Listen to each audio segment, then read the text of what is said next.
Hey, what's up everyone? It's Dolbeck. Today we are gonna speak about making money in your world. What's the best way to do it? How to make quick money and how to make big money because both are different. If you are looking for quick money, we're gonna start with this and then with the big money because to make big money, you will need the quick money first. So first of all, if you try to gather one item non-stop, like let's take wood as example. I'm like gathering wood and wood and wood and try to put it into the auction house, what's gonna happen is I'm gonna try to sell my wood and then undercut myself because I'm gonna have one stack of wood there ready to sell and people gonna buy it slowly. And then if you put more wood after this, it's like undercutting yourself, and you're gonna just reduce the price of the wood of your server by just trying non-stop to get the same resource. So at the start, if you want to make quick money, you need to get multiple source of resource at the same time and put it on the auction house to make sure they all sell really quick. Because if you just get wood, the wood's gonna sell slowly. People are gonna buy the amount of wood they need, and then they're gonna wait for the next. So what they need else, they're gonna go take it. So you're gonna go take some rock as example, some golden scarab and shit like that. So it's why acid pool chest run is a chest run that you can do solo, and you just run it. I'm gonna show it into the video. It's gonna be probably the first thing in this video. This is something you can do every day. It's between 15 to 25 minutes.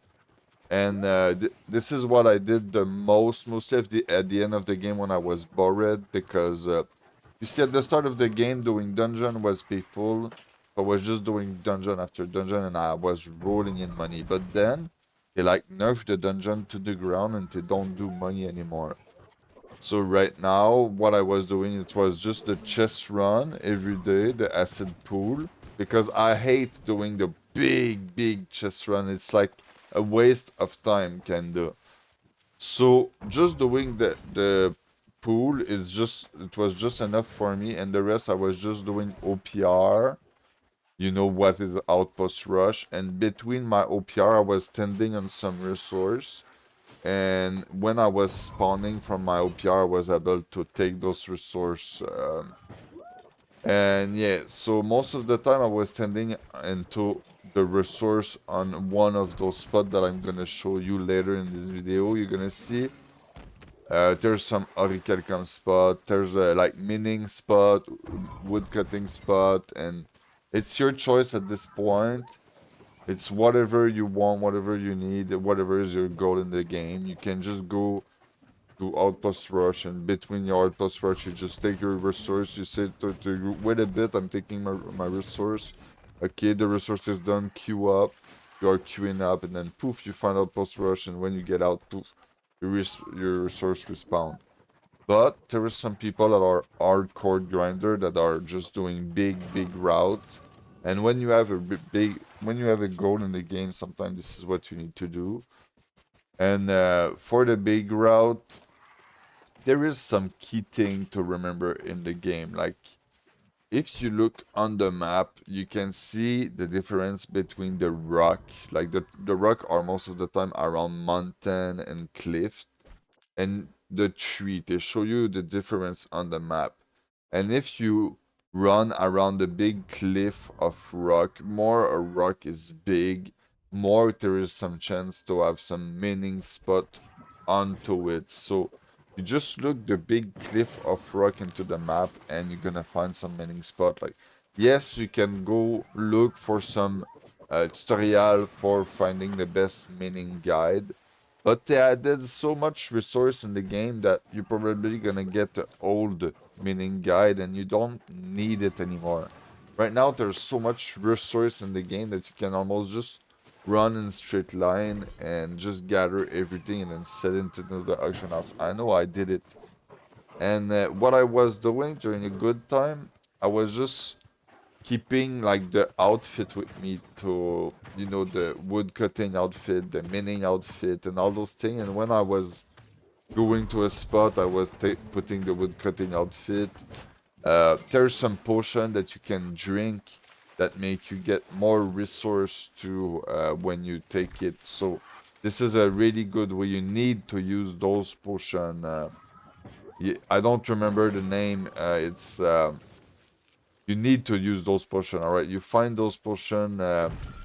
Proficiency booster potion. You need that. Whatever the resource you take, if you take resources, that.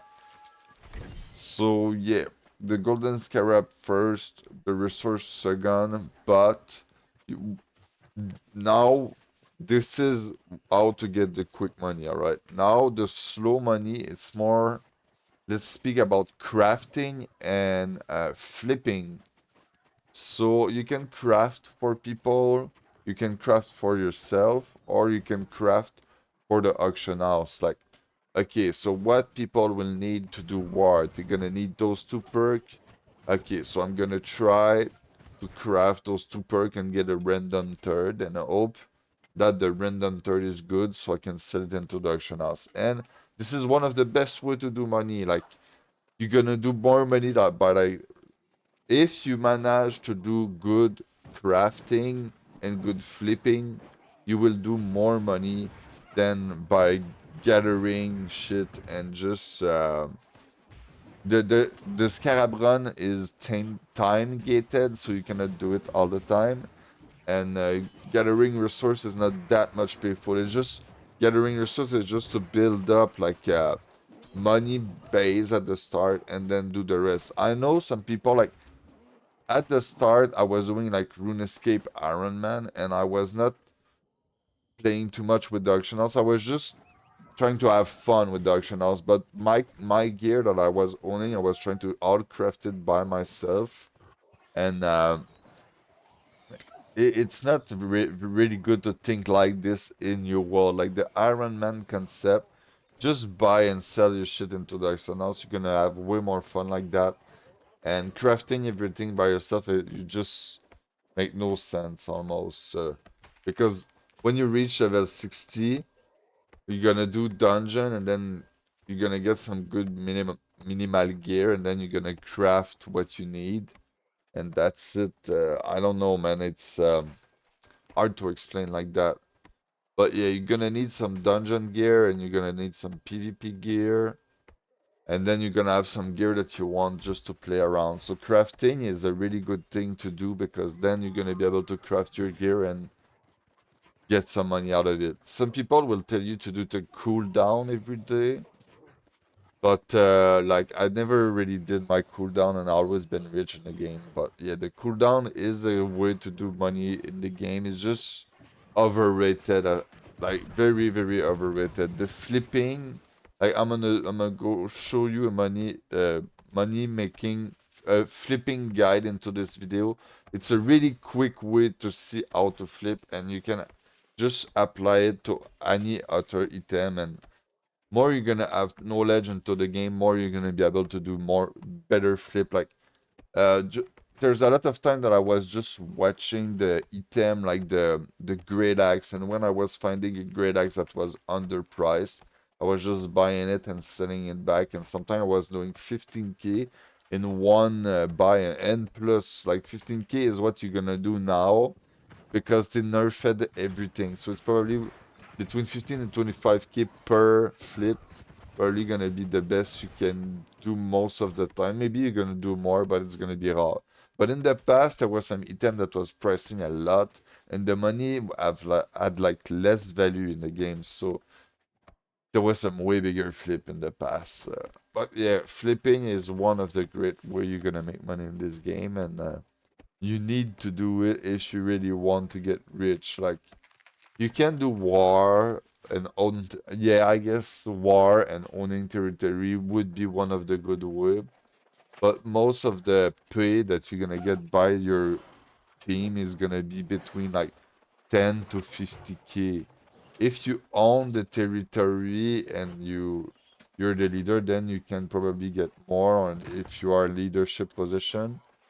But yeah, it's you need to work a lot to do that, and it's like, how to say that, you're gonna invest so much time to do your war and stuff that it's not gonna worth it at the end. You better just to craft at the end, and you're gonna make more money because it's just too hard to get territory and keep it all the time. Too much work.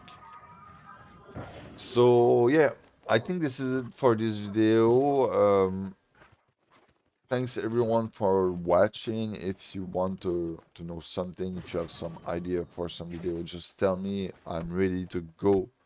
And you know, in your world, there's so much stuff to do, but at the same time, I repeated it so much time that I'm like, sometimes I don't even realize that there's content there and it's there because I just spamming it too much. So you will maybe think that sounds stupid, but depending on the patch and the update, sometimes the rock and the wood go sky high in the price. So I don't know why. Like depending on the update, people need rock for something, and like the basic rock, like base rock, sometimes gonna worth like between 20 and 40 each, and it's like more than Auricalcum gonna give you.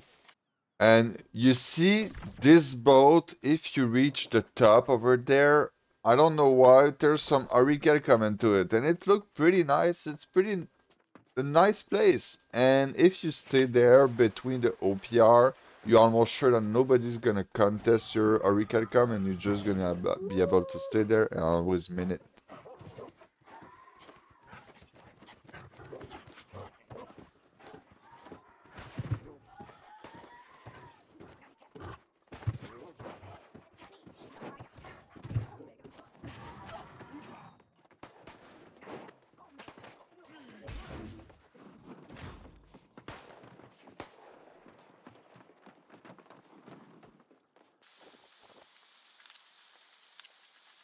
In Morningdale, there's like that farm with a lot of corn, and sometimes the corn goes sky high, and sometimes it worth nothing.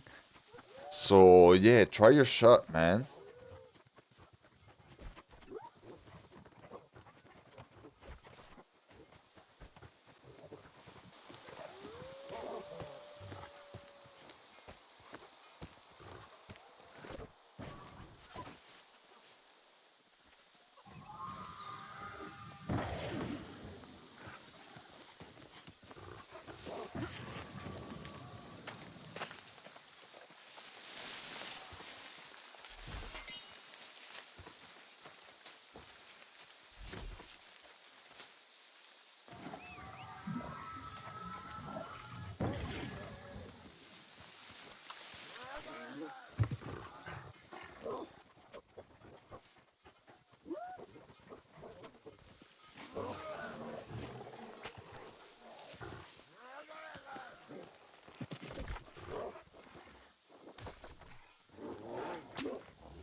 In Weaver's Fen, there is a lot of oil. If you just run around and collect the oil around this area that I'm showing right now, it's really quick resource and easy mining XP. And if you look around, there's some place with other mining spot really close, like this place right there, and you're gonna level up your mining in instantly almost.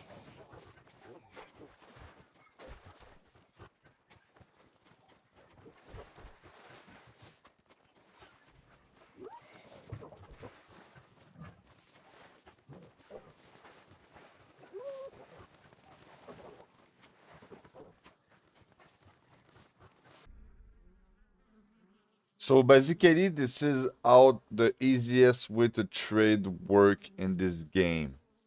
You see there's fire mode over there up to 1.86 and plus. But if you look, the place there's the biggest gap is there between the 1.45 and 1.69. So theoretically, if you buy every mode from 1.29 to 1.45, and then you put them back at 1.68, you're gonna make your money back. And then what's gonna happen is you're gonna get undercut and you're gonna need to undercut the dude. And then you see those number over there, it's not a lot of mode. The only place that there's a lot is there. And you're probably gonna regain your money by doing it. But you see this one is risky a bit. But you can find some with way more margin that are easier to do, and you're gonna make money by doing this for sure. And if you don't do money, you're not gonna lose because like you're gonna it's gonna become equal at the end by just trying. And I never really lost money by doing this in the game, and I always do more. So yeah.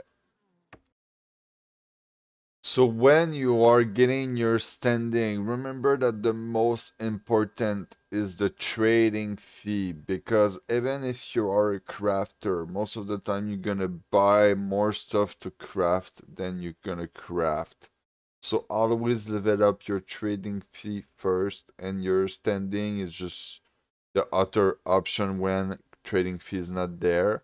And then when you feel like your trading fee is not going I fast enough, you put into your other crafting station. But the best solution that I found is you make one city to craft, one city to sell, and like one city where you like to gather, you're gonna level up the gather. And by having a good balance like this, it's gonna work. But by doing that too, what happened is sometimes you have a city with a buff and city without a buff, and that was breeding by balance. So by adding Everfall, you're gonna see I have Everfall, Ebon Scale, and Windsward, and by having those three, I always have a buff on.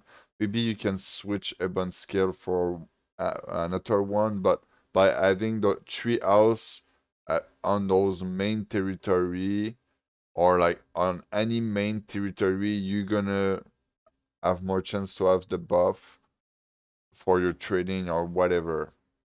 If you made it this far in this video, well, thanks. Remember to drop a sub, like, and comment. And I wish everyone a good day. Peace out.